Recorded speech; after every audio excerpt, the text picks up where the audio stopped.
The session is on thriving with data, harnessing machine learning techniques to transform global cancer research. And our speaker for this session will be Christiana Alon-Rewaju. So whenever you're ready, I will stop sharing and the floor is yours.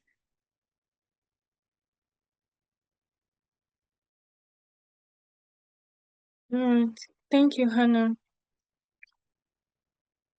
Hi, everyone. You're welcome to this session on thriving with data, harnessing machine learning techniques to transform global cancer research. Please confirm you can hear me. Yes, we can. Thank you very much.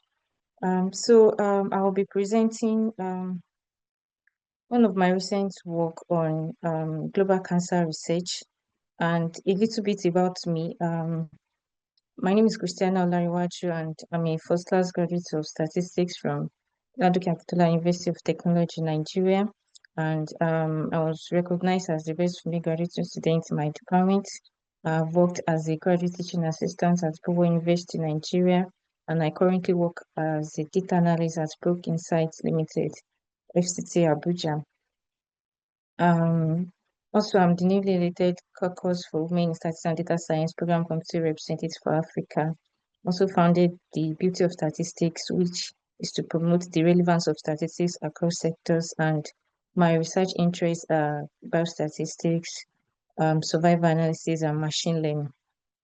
So I'll be taking us through the content of the presentation, the background, the objectives, and the analysis, as well as the conclusions and recommendations.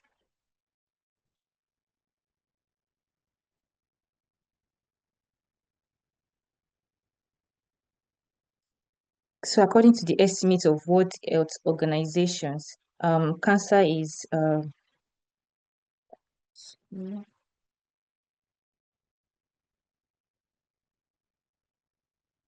sorry.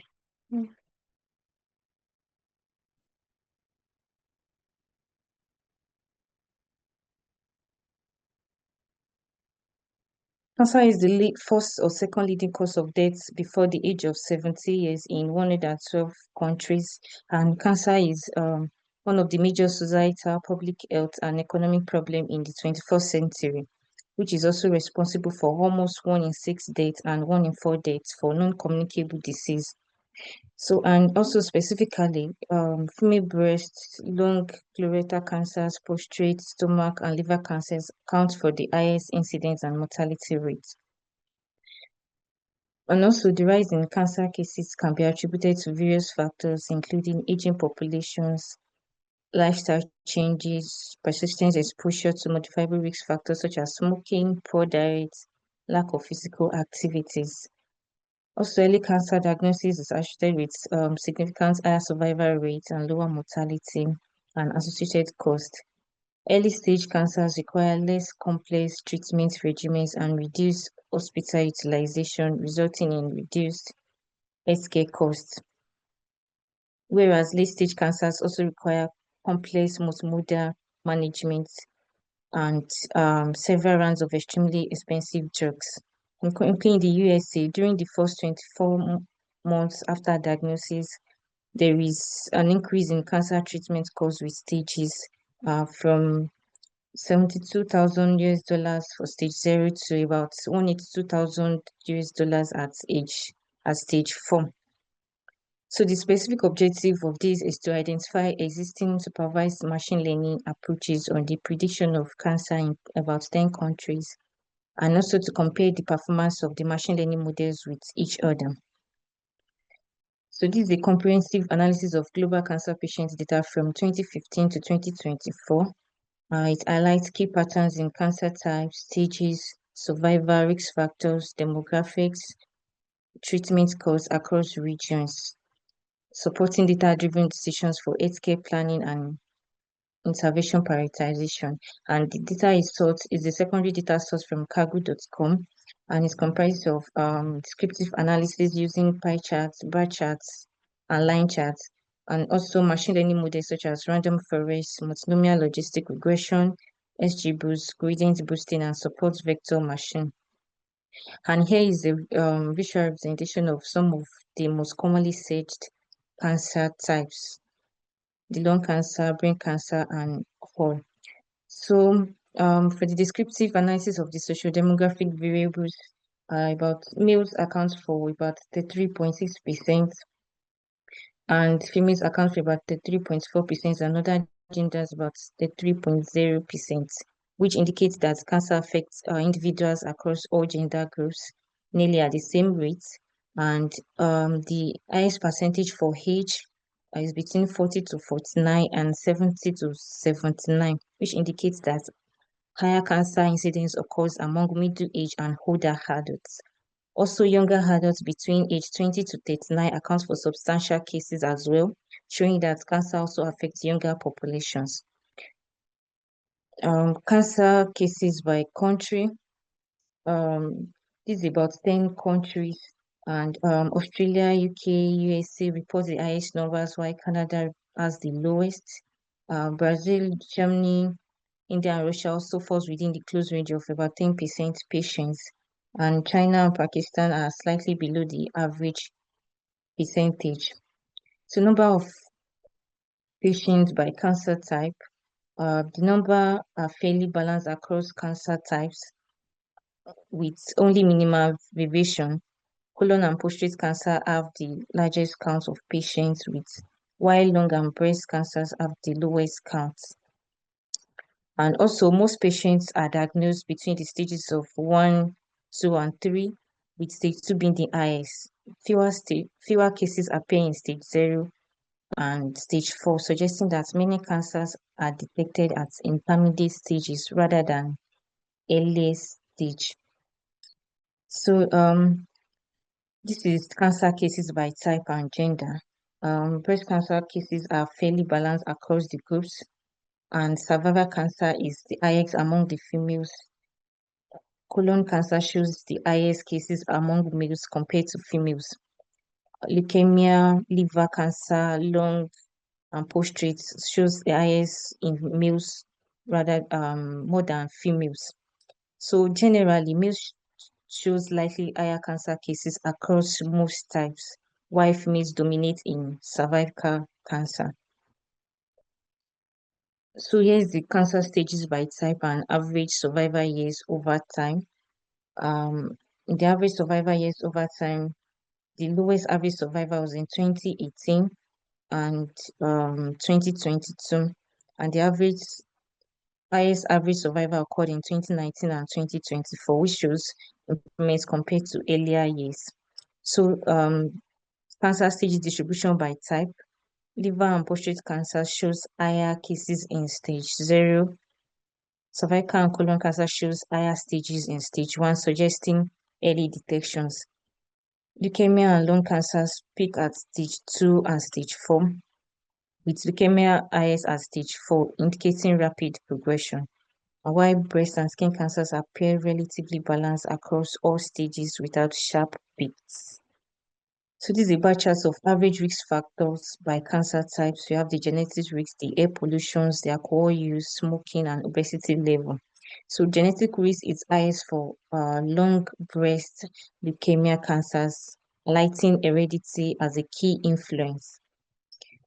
Air pollution contributes most to the skin and liver cancers, while alcohol use is slightly more linked with prostate cancer and leukemia. So smoking also shows the highest associations with skin and liver cancers, and obesity appears to be associated for lung and prostate cancers, but least for colon cancer. So overall, it suggests that while genetics is the consistent baseline risk across cancers, environmental exposures like air pollution and smoking are also relevant for skin and liver cancers. So this shows the average treatment cost by year and average total severity cost by year. Costs generally are in the range between $52,000 to $52,800 over the 10 years from 2015 to 2024. The highest cost in 2024 is $52,796, which followed closely in 2018, while the lowest cost is in 2023 So the average severity cost ranges from 4.93 to 4.97, with the highest score in 2017 and the lowest score in 2016 and 2021. Cancer cases severity has been stable over time, showing only minor year-to-year fluctuations without significant changes in the average severity level.